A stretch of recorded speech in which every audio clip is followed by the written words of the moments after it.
नमस्कार good morning everyone मु आर्या आज गुरुत्वपूर्ण खबर गुड़िक आपण मानक जनइबी न्यूज गुड़िक भल लगे निश्चित भाव गोटे लाइक करी चैनल को सब्सक्राइब करदे। तो चलतु आज गुरुत्वपूर्ण खबर गुड़िक नजर पकाइबा। तेबे उपकूल में गुरुचाप बलय छेचिब वर्षा हाई अलर्ट करागला जारी। तेबे राज्य में वर्तमान शीतर प्रकोप धीरे धीरे कमिबार लगी बेले पुणी एक गुरुचाप बलय एवं ओडिशा उपकूल स्थित बंगोपसागर में सक्रिय रही। फल उपकूल जिला तथा आभ्यंतरीण जिला गुड़िकर जलीय बाष्पूर्ण वायु प्रवेश करुच्ची। यार प्रभाव में मुख्यतः उपकूल जिला गुड़िकर हालुकरू मध्यम धरणर वर्षा हबार संभावनाटी अधिक रही। गुरुचाप बलय जोगु मझिरे मझिरे आकाश मेघुआ रहिबा सहित वर्षार संभावनाटी अधिक रही। यार प्रभाव में आभ्यंतरीण उपकूल राज्य गुड़िकर कुहुड़ी रहिबार संभावना थिबा बेले उपकूल जिला गुड़िकर निर्धूम छेचिब वर्षा। परवर्ती खबर राज्य सरकार बड़ घोषणा 2 लाख कृषि ऋण छाड़। तेबे कृषक माने सेमानंकर कृषि आवश्यकता पाई बैंक ऋण नियंती पटा पासबुक प्रस्तुत कर बैंक ऋण जोगाई देइथाय। किंतु निर्वाचन पूर्व राज्य सरकार बड़ घोषणा करिसेंती जे चाषी द्वारा निया जाइथिबा ऋणटी छाड़ कराजिबो। केतेक राज्य सरकार चाषी 50,000 टंकारु 1 लाख टंका पर्यंत ऋण छाड़ करिसेंती। निकटरे झारखंड सरकार मध्य चाषी माननकु एक खुशीर खबरटी देइसेंती। चाषी ऋण छाड़ घोषणा करिसेंती। वर्तमान 50,000 पर्यंत ऋण छाड़ प्रावधान करा जाई अछि। तेबे याकु वृद्धि करी 2 लाख टंका पर्यंत करबाकू प्रस्तुत रखिसेंती सरकार। परवर्ती खबर 60 वर्ष बयस मिलिबो 60,000 टंकार पेंशन। तेबे केंद्र सरकार एवं राज्य सरकार देशर अनेक सरकारी योजना चलाउछंती। यदि आपणक वृद्धा अवस्था पाई कम पुंजी निवेश सहित एक पेंशन योजना करबाकू चाहुचंती तेबे अटल पेंशन योजना आपण मानक पाई सर्वोत्तम विकल्प होई पारे। अटल पेंशन स्कीम अधीन 60 वर्ष बयस पर लोक माने मासकू 1,000 टंका एवं 5,000 टंकार ग्यारंटी पाती। 40 वर्ष बयस पर्यंत जेकोसी व्यक्ति सरकार योजन आवेदनटी करें। अन्य पक्षर अटल पेंशन योजना उद्देश्य होउछि समस्त श्रेणीर लोक मानकू पेंशन अधीन आनिबा। अटल पेंशन स्कीम अंतर्गत सर्वाधिक एपीवाई अधीन सर्वाधिक बयस वृद्धि करने पीएफआरडीए निकट सरकार को सुपारिश करा जाई अछि। एही योजना अधीन प्रति मासरे अकाउंट एक निर्दिष्ट अवदान देबा परे अवसर पर 1,000 रु 5,000 टंका पर्यंत पेंशनटी मिली पारिबो। परवर्ती खबर आज मैट्रिक परीक्षा परीक्षार्थी को जगिबो एआई कैमेरा। तेबे आज आरंभ होउछि मैट्रिक परीक्षा। मार्च 4 जाए चलिबो परीक्षा। चलित थर 5,51,611 छात्र छात्री देवे परीक्षा। 3,047 सेंटर हेबो मैट्रिक परीक्षा। दुर्गम अंचल 21 पुलिस स्टेशन रु नोडाल सेंटर करा जाई अछि। परीक्षा 9 आरंभ हुई 11 शेष हेब। पिला माने 1.5 घंटा पूर्व परीक्षा केन्द्र रे पहुँचे। परीक्षार्थी माने परीक्षा केन्द्र को जिबा बेले संगर एडमिट कार्ड ब्लू एवं ब्लैक पेन एवं पेंसिल ज्योमेट्री बॉक्स नहीं पारिबे। अन्य जिनिस परीक्षा केन्द्र को नहीं पारिबे नाही। परवर्ती खबर आज लोकार्पण हेबो गंगाधर मेहरा उठा जलसेचन प्रकल्प। 26,000 हेक्टर जमी को माडिबो पानी। तेबे आज बरगढ़ जिला को मुख्यमंत्री नवीन पट्टनायक एक बड़ भेटी देवाकू जाउछंदी। बरगढ़ तथा संलग्न जिलावासी दीर्घ दिनर स्वप्न गंगाधर मेहर उठा जलसेचन प्रकल्प को आज लोकार्पण करिवे। यह प्रकल्प द्वारा जिलार 4टी ब्लॉक विजेपुर बरपाली साहेला एवं बरगढ़ ब्लॉक प्राय 25,600 हेक्टर चाष जमी जलसेचित हो पारिबो एवं राज्यर सेच अभियान को यह आहरी सशक्तिशाली करिबो। परवर्ती खबर वर्ष को 2 थर बोर्ड परीक्षा रे बसी पारिबे छात्र छात्री। मैट्रिक द्वादश परीक्षा को नहीं केंद्र मंत्री बड़ घोषणा। तेबे आज आरंभ हो जाइछि मैट्रिक पिलांको परीक्षा बोर्ड। या मध्य केंद्र शिक्षा मंत्री धर्मेंद्र प्रधान पिलामानंको बोर्ड परीक्षा को नहीं एक बड़ बयान देइछन्ति। आसंता शिक्षा वर्ष 2025-26 रु छात्र छात्री माने 2 थर लेखाएं बोर्ड परीक्षा दशम द्वादश परीक्षा रे बसी पारिबे। छत्तीसगढ़ पीएमएसएचआर प्रधानमंत्री स्कूल फॉर राइज इंडिया योजना आरंभ करने पर एने घोषणा करिसेंती प्रधान शिक्षक। 2025-26 शिक्षा वर्षरु पिलामानंकु वर्षकु 2 थर लेखाएं बोर्ड परीक्षा बसिबा पई सुजोग मिली पारिबो। परवर्ती खबर खाद्य सुरक्षा योजना हिताधिकारी मानंकु मिलिला 1,000 लेखाएं टंकार सहायता राशि। ତେବେ ରାସନ କାର୍ଡ ହିତାଧିକାରୀ ମାନଙ୍କୁ ମିଳୁଛି 1000 ଟଙ୍କା। ରାଜ୍ୟ ସରକାରଙ୍କ ଯୋଜନା ଅନୁସାରେ ଟଙ୍କା ପାଇଁ କଣ୍ଟ୍ରୋଲ ଦୋକାନରେ ଆଗରେ ଲାଗିଛି ଭିଡ଼। ଦିନ 10ଟାରେ କଣ୍ଟ୍ରୋଲ ଦୋକାନ ଖୋଲୁଛି, କିନ୍ତୁ ସକାଳ 5ଟାରୁ କଣ୍ଟ୍ରୋଲ ଦୋକାନରେ ପାଖରେ ପହଞ୍ଚି ଯାଉଛନ୍ତି ଲୋକେ। ବାଲେଶ୍ୱର ଜିଲ୍ଲାର ବିଭିନ୍ନ ସ୍ଥାନରୁ ଆସିଛି ସାମାନ୍ୟ ଚିତ୍ର। 1000 ଟଙ୍କା ନେବା ପାଇଁ ଡିଲରଙ୍କ ପାଖରେ ହିତାଧିକାରୀଙ୍କ ଭିଡ଼ ଲାଗୁଛି। ପରବର୍ତ୍ତୀ ଖବର, ମାର୍ଚ୍ଚ 9 ପରେ ଲୋକସଭା ନିର୍ବାଚନ ତାରିଖ କରିପାରେ ଇସିଆଇ। 7ଟି ପର୍ଯ୍ୟାୟରେ ଭୋଟିଂ ହେବାର ସମ୍ଭାବନା। ତେବେ 2024 ଲୋକସଭା ନିର୍ବାଚନ କେବେ ହେବ? ବର୍ତ୍ତମାନ ଏହି ପ୍ରଶ୍ନଟି ସମସ୍ତଙ୍କ ମନରେ ରହିଛି। ଏହାରି ମଧ୍ୟରେ ରିପୋର୍ଟରେ ରହିଛି ଯେ ଇସିଆଇ ଅର୍ଥାତ୍ ନିର୍ବାଚନ ଆୟୋଗ ମାର୍ଚ୍ଚ ଦ୍ୱିତୀୟ ସପ୍ତାହରେ ତାରିଖ ଘୋଷଣା କରିପାରନ୍ତି। କୁହାଯାଉଛି ଯେ ଆୟୋଗ ପ୍ରଥମେ ଜାମ୍ମୁ କାଶ୍ମୀରର ସୁରକ୍ଷା ବ୍ୟବସ୍ଥାର ସ୍ଥିତିଟି ଜାଣିବାକୁ ଚାହୁଁଛି। ଏପ୍ରିଲ ମେ ମାସରେ ନିର୍ବାଚନ ହୋଇପାରେ ବୋଲି ସମ୍ଭାବନାଟି ରହିଛି। କୁହାଯାଉଛି ଯେ ଆୟୋଗ ମାର୍ଚ୍ଚ 9 ପରେ ତାରିଖ ଘୋଷଣାଟି କରିବ। ପରବର୍ତ୍ତୀ ଖବର, 2300 କୋଟି ଟଙ୍କା ନିବେଶ କରିବ ଟାଟା ଗ୍ରୁପ। 1650 ଲୋକଙ୍କୁ ମିଳିବ ନିଯୁକ୍ତି। ତେବେ ଟାଟା ଗ୍ରୁପ ଦେଶର ଭିନ୍ନ ଭିନ୍ନ ରାଜ୍ୟରେ ଭିନ୍ନ ଭିନ୍ନ ପ୍ରକଳ୍ପ ନିବେଶ କରୁଛି। ଦେଶର ପ୍ରଗତିରେ ଟାଟା ସମୂହ ସବୁବେଳେ ଗୁରୁତ୍ୱପୂର୍ଣ୍ଣ ଭୂମିକା ଗ୍ରହଣ କରିଥାଏ। ଏବେ କମ୍ପାନୀ 2300 କୋଟି ଟଙ୍କାର ନିବେଶ କରିବାକୁ ପ୍ରସ୍ତାବ ରଖିଛି।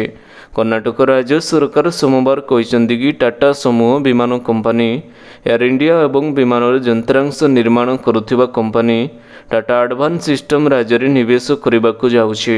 ଚୁକ୍ତି ଅନୁସାରେ ବେଙ୍ଗାଲୁରୁ ବିମାନ ବନ୍ଦରରେ ରକ୍ଷଣାବେକ୍ଷଣ ପାଇଁ ଏକ ସୁବିଧା କେନ୍ଦ୍ର ସ୍ଥାପନ କରିବା ପାଇଁ ଯୋଜନା କରିଛି ଟାଟା।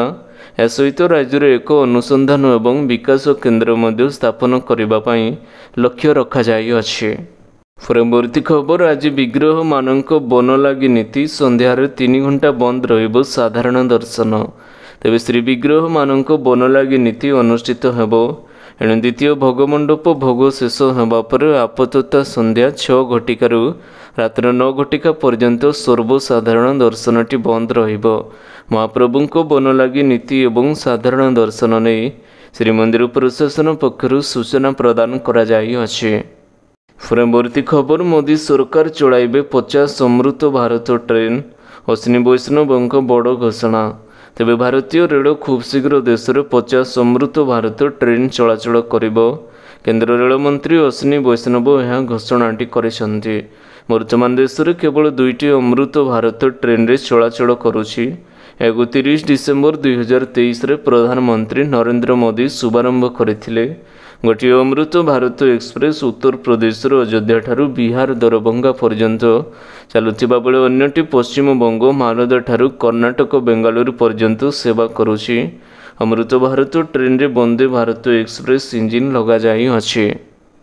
ପରବର୍ତ୍ତୀ ଖବର, ମହିଳାମାନଙ୍କୁ ସ୍ୱାବଲମ୍ବୀ କରାଉଛି ଛତୁ ଚାଷ। ଅନ୍ୟମାନଙ୍କ ପାଇଁ ସାଜିଛନ୍ତି ଉଦାହରଣ। ତେବେ ପ୍ରତିଟି ପରିବାରର ଆର୍ଥିକ ବିକାଶ କ୍ଷେତ୍ରରେ ପୁରୁଷଙ୍କ ଅପେକ୍ଷା ମହିଳାଙ୍କ ପ୍ରତିଶତ ଢେର ଅଧିକ ଅଛି। ବର୍ଷ ତମାମ ଗାଁ ଗହଳି ଗରିବ ଶ୍ରେଣୀର ମହିଳାଙ୍କ ରୋଜଗାର ମୁଖ୍ୟ ମାଧ୍ୟମ ସାଜିଥିଲେ ମୂଲ ମଜୁରୀ ସାଙ୍ଗକୁ ଜଙ୍ଗଲଜାତ ଦ୍ରବ୍ୟ। ଏବେ କିନ୍ତୁ ରାଜ୍ୟ ସରକାରଙ୍କ ମହିଳା ସଶକ୍ତିକରଣ ଆଭିମୁଖ୍ୟ ଅନ୍ତର୍ଗତ ମିଶନ ଶକ୍ତିରେ ନିଜକୁ ସାମିଲ କରି ବେଶ ସ୍ୱାବଲମ୍ବୀ ହେଉଥିବା ଦେଖାଯାଇଛି। ଏଥିରେ ଅତି ଆଧୁନିକ ଜ୍ଞାନ କୌଶଳ ଗ୍ରହଣ କରି ପାରମ୍ପରିକ ଚାଷ ସହିତ ଅଧିକ ଅର୍ଥ କିପରି ରୋଜଗାର କରାଯାଇପାରିବ ସେ ନେଇ ଆଧୁନିକ ପ୍ରଣାଳୀରେ ଛତୁ ଚାଷ କରି ବେଶ ସ୍ୱାବଲମ୍ବୀ ହୋଇ ଅନ୍ୟମାନଙ୍କ ପାଇଁ ପ୍ରେରଣା ସାଜିଛନ୍ତି ଗୁଙ୍ଗିନାଳି ଗ୍ରାମ ସ୍ୱୟଂସହାୟକ ଗୋଷ୍ଠୀର ସଦସ୍ୟମାନେ। ପରବର୍ତ୍ତୀ ଖବର, ରାଜ୍ୟରେ ଶୀତ ଉଭାନ ବଢ଼ୁଛି ଦିନ ଏବଂ ରାତିର ତାପମାତ୍ରା। ତେବେ ମାଘ ନ ସରୁଣୁ ରାଜ୍ୟରେ ଗାୟବ ହେଲାଣି ଶୀତ। ଉଭୟ ଦିନ ଏବଂ ରାତିର ତାପମାତ୍ରା 2ରୁ 3 ଡିଗ୍ରୀ ଯାଏଁ ବୃଦ୍ଧି ପାଇଛି। ଗତକାଲି ଭବାନୀପାଟଣାରେ ସର୍ବୋଚ୍ଚ ତାପମାତ୍ରା 36.5 ଡିଗ୍ରୀ ରେକର୍ଡ କରାଯାଇଛି। ସେହିପରି ବଲାଙ୍ଗୀରରେ 35.9, ବୌଦ୍ଧରେ 35.5, ଝାରସୁଗୁଡ଼ାରେ 35.4 ଏବଂ ଭୁବନେଶ୍ୱରରେ 34.4 ଡିଗ୍ରୀ ତାପମାତ୍ରା ରେକର୍ଡ କରାଯାଇଛି।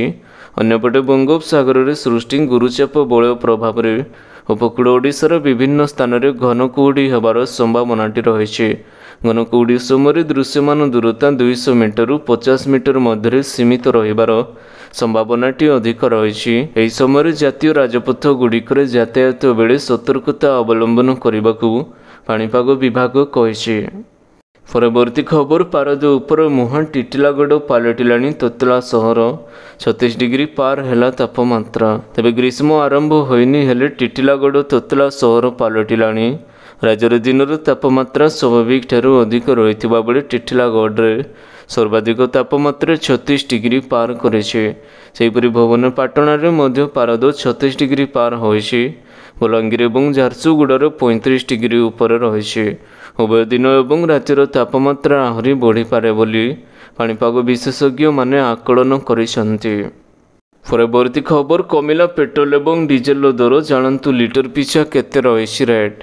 ତେବେ ଭୁବନେଶ୍ୱରରେ ପେଟ୍ରୋଲ ଲିଟର ପ୍ରତି 103.19 ଟଙ୍କା ରହିଥିବା ବେଳେ ଡିଜେଲର ମୂଲ୍ୟ 94.76 ପଇସା ରହିଛି। ଫେବୃଆରୀ 20 ଅର୍ଥାତ୍ ମଙ୍ଗଳବାର ଭୁବନେଶ୍ୱରରେ ପେଟ୍ରୋଲ ଏବଂ ଡିଜେଲ ଦର ଲିଟର ପ୍ରତି 103.18 ଟଙ୍କା ଏବଂ ଡିଜେଲର ମୂଲ୍ୟ 94.75 ଟଙ୍କା ରହିଛି। ରାଜଧାନୀ ଦିଲ୍ଲୀରେ ପେଟ୍ରୋଲର ମୂଲ୍ୟ ଲିଟର ପ୍ରତି 96.72 ଟଙ୍କା ରହିଥିବା ବେଳେ ଡିଜେଲର ମୂଲ୍ୟ 89 ଟଙ୍କା 62 ପଇସା ରହିଛି। ଅନ୍ୟ ସହରରେ ପ୍ରାୟତଃ ଦାମରେ କୌଣସି ପରିବର୍ତ୍ତନ ହୋଇନାହିଁ। ପରବର୍ତ୍ତୀ ଖବର 25 ଟିକିଆ ହାତୀପଲ ଭୟରେ ରଣବା ପଞ୍ଚାୟତର ମାଦୁକେତା ଗ୍ରାମବାସୀ। ତେବେ ହାତୀ ଉପଦ୍ରବ 25 ଟିକିଆ ହାତୀପଲ ଭୟରେ ଗ୍ରାମବାସୀ। ଘଟଣା ଘଟିଛି ରାଇକିଆ ଥାନା ଅନ୍ତର୍ଗତ ରଣବା ପଞ୍ଚାୟତ ମାଦୁକେତା ଗ୍ରାମରେ। ପ୍ରାୟ 25 ଟିକିଆ ହାତୀପଲ ଗତ ରାତିରେ ଗାଁରେ ପଶିଥିଲେ। ଗାଁରେ ଉଷା ମଲ୍ଲିକଙ୍କ ଘର ଭାଙ୍ଗି ଦେଇଥିବା ଦେଖିବାକୁ ମିଳିଛି। ଏହି ସମୟରେ ଘରେ କେହି ନଥିବାରୁ ପରିବାର ଲୋକେ ଅଳ୍ପକେ ବର୍ତ୍ତି ଯାଇଥିଲେ।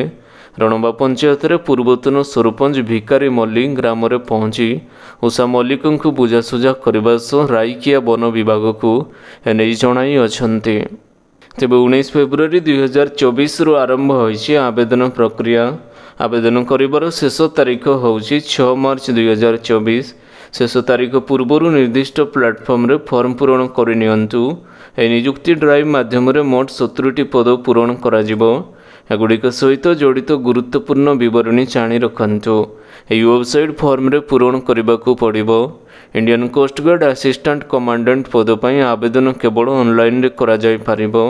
ଏହା କରିବା ପାଇଁ ଆପଣଙ୍କୁ ଏହି ୱେବସାଇଟ୍ ଯିବାକୁ ପଡ଼ିବ। joinindiancoastguard.cdsc.in ଆପଣମାନେ ମଧ୍ୟ ଏହି ୱେବସାଇଟ୍ରୁ ଆବେଦନ କରିପାରିବେ ଏବଂ ଏହି ପୋଷ୍ଟଗୁଡ଼ିକର ବିବରଣୀ ମଧ୍ୟ ଜାଣିପାରିବେ। ପରବର୍ତ୍ତୀ ଖବର ବିଜ୍ଞପ୍ତି ପ୍ରକାଶ କଲେ ରାଜ୍ୟ ସରକାର। ଡାଟା ଏଣ୍ଟ୍ରି ଅପରେଟର, ଆକାଉଣ୍ଟାଣ୍ଟ, ଯୋଗ ଶିକ୍ଷକ, ରୋଷେୟା ପଦ ଖାଲି। ତେବେ ରାଜ୍ୟର ସମସ୍ତ ସରକାରୀ ଚାକିରି ଆଶାୟୀମାନଙ୍କ ପାଇଁ ଆସିଛି ଏକ ଖୁସିର ଖବର। Office incharge, superintendent, house mother, paramedical staff, store keeper cum accountant, art and craft cum music teacher, PT instructor cum ଯୋଗ ଶିକ୍ଷକ, ରୋଷେୟା helper cum night watchman, housekeeper, data entry operator ଆଦି ପୂରଣ କରାଯିବ। ସମସ୍ତ ପଦ ପାଇଁ ବେତନ, ଶିକ୍ଷାଗତ ଯୋଗ୍ୟତା ଅଲଗା ଅଲଗା ରହିଥିବା ବେଳେ ଚଳିତ ବର୍ଷ ଜାନୁଆରୀ ମାସ ପହିଲା ସୁଦ୍ଧା ପ୍ରାର୍ଥୀଙ୍କର ବୟସ 25ରୁ 38 ବର୍ଷ ମଧ୍ୟରେ ହୋଇଥିବା ଆବଶ୍ୟକତାଟି ରହିଛି। ପରବର୍ତ୍ତୀ ଖବର ମାଘ ମାସରେ ବାଘ ପରି ଖରା, ଫେବୃଆରୀରେ ଟପିଲା 36 ଡିଗ୍ରୀ। ତେବେ ଫେବୃଆରୀରେ ପ୍ରକୋପ ଦେଖାଇ ସତର୍କ କଲାଣି ତାତି। ମାଘରେ ବାଘ ପରି ଖରା ଦେଖି ଲୋକେ ହେଉଛନ୍ତି ଅସ୍ତବ୍ୟସ୍ତ। ମେଘମୁକ୍ତ ଆକାଶ ସହ ଶୁଖିଲା ପାଗ ବଢ଼ାଇଛି ଦିନର ପାରଦ। ଗୁରୁଚାପ ବଳୟର ସକ୍ରିୟତା ବୃଦ୍ଧି ପ୍ରଭାବରେ ରାଜ୍ୟ ମଧ୍ୟକୁ ବଙ୍ଗୋପସାଗରର ଅଞ୍ଚଳରୁ କ୍ରମାଗତ ଭାବରେ ଜଳୀୟ ବାଷ୍ପପୂର୍ଣ୍ଣ ଉଷ୍ମ ବାଷ୍ପ ପ୍ରବେଶ କରୁଛି। ଏଥିପାଇଁ ଆଗାମୀ 3 ଦିନ ପର୍ଯ୍ୟନ୍ତ ଆହୁରି ବଢ଼ିବ ତାତି। ସ୍ୱାଭାବିକଠାରୁ 2ରୁ 3 ଡିଗ୍ରୀ ପର୍ଯ୍ୟନ୍ତ ବଢ଼ିବ। ଉପକୂଳ ଓଡ଼ିଶା ଅପେକ୍ଷା ଆଭ୍ୟନ୍ତରୀଣ ଓଡ଼ିଶାରେ ଅଧିକ ଅନୁଭୂତ ହେବ ତାତି। ରବିବାର ରାଜ୍ୟର 4ଟି ଜିଲ୍ଲାରେ ତାପମାତ୍ରା 35 ଡିଗ୍ରୀ ଛୁଇଁଥିବା ବେଳେ ସୋମବାର 2ଟି ସ୍ଥାନରେ ତାପମାତ୍ରା 36 ଡିଗ୍ରୀ ଟପି ଯାଇଛି। ପରବର୍ତ୍ତୀ ଖବର ପୁରୀ କୋଣାର୍କରୁ ଚାଲିବ ଟ୍ରେନ୍, ରେଳମନ୍ତ୍ରୀ ଅଶ୍ୱିନୀ ବୈଷ୍ଣବଙ୍କ ଘୋଷଣା। ତେବେ ପୁରୀ କୋଣାର୍କରୁ ଚାଲିବ ଟ୍ରେନ୍ ଏନେଇ ଏକ ସାମ୍ବାଦିକ ସମ୍ମିଳନୀରେ ସୂଚନା ଦେଇଛନ୍ତି କେନ୍ଦ୍ର ରେଳମନ୍ତ୍ରୀ ଅଶ୍ୱିନୀ ବୈଷ୍ଣବ। 32 କିଲୋମିଟର ନୂଆ ରେଳ ଲାଇନ୍ ଯୋଗାଯୋଗ ପାଇଁ 492 କୋଟି ଟଙ୍କାର ମଞ୍ଜୁର ହୋଇଛି। ତେବେ ଏହି ପ୍ରକଳ୍ପ ପାଇଁ 215 ହେକ୍ଟର ଜମିର ଆବଶ୍ୟକତା ପଡ଼ିବ। ରାଜ୍ୟ ସରକାର ସହଯୋଗ କଲେ ଜମି ଅଧିଗ୍ରହଣଟି ଆରମ୍ଭ କରାଯିବ। ତାପରେ କାମଟି ଆରମ୍ଭ କରାଯିବ। ଏଥିପାଇଁ ଟଙ୍କା ଅଛି, ଡିଜାଇନ୍ ପାଖାପାଖି ସରି ଆସିଲାଣି ବୋଲି ରେଳମନ୍ତ୍ରୀ କହିଛନ୍ତି। ଶ୍ରୀ ବୈଷ୍ଣବ କହିଛନ୍ତି ଏହି ଟ୍ରାକ୍ରେ ଭିଡଷ୍ଟମ୍ ଟ୍ରେନ୍ ଚାଲିବ। ଭିଡଡମ୍ ଟ୍ରେନ୍ ବଗିର ଦୁଇ ପାର୍ଶ୍ୱର ଉପର ଛାତ କୋଚ୍ରେ ତିଆରି। ସେହି ଟ୍ରେନ୍ର ପର୍ଯ୍ୟଟକମାନେ ଯାତ୍ରା କଲେ ପ୍ରାକୃତିକ ସୌନ୍ଦର୍ଯ୍ୟକୁ ପୂରାପୂରି ଉପଭୋଗ କରିପାରିବେ। ତା ସହିତ ଟ୍ରେନ୍ ଭିତରେ ଜଗନ୍ନାଥଙ୍କ ସଂସ୍କୃତି ସମ୍ପର୍କରେ ଲୋକମାନଙ୍କୁ ତଥ୍ୟ ପ୍ରଦାନ କରାଯିବ। ତେବେ ଆଶା କରୁଛି ଆଜିର ଗୁରୁତ୍ୱପୂର୍ଣ୍ଣ ଖବର ଗୁଡ଼ିକ ଆପଣମାନଙ୍କୁ ନିଶ୍ଚିତ ଭାବରେ ଭଲ ଲାଗିଥିବ। ଯଦି ଭଲ ଲାଗିଥାଏ ଭିଡ଼ିଓକୁ ଗୋଟେ ଲାଇକ୍ କରନ୍ତୁ ଏବଂ ଚ୍ୟାନେଲକୁ ସବସ୍କ୍ରାଇବ୍ କରିବା ପାଇଁ ବିଲକୁଲ ବି ଭୁଲନ୍ତୁ ନାହିଁ। ଆପଣଙ୍କ ଭଲ ପାଇବା ସ୍ୱରୂପ ଭିଡ଼ିଓକୁ ସେୟାର କରିଦେବେ। ପୁଣି ଦେଖା ହେବ ଲାଟେଷ୍ଟ ଅପଡେଟ୍ରେ। ସେତେବେଳ ପର୍ଯ୍ୟନ୍ତ ବିଦାୟ ନେଉଛି। ବନ୍ଦେ ମାତରମ୍, ଟେକ୍ କେୟାର, ବାଏ ବାଏ।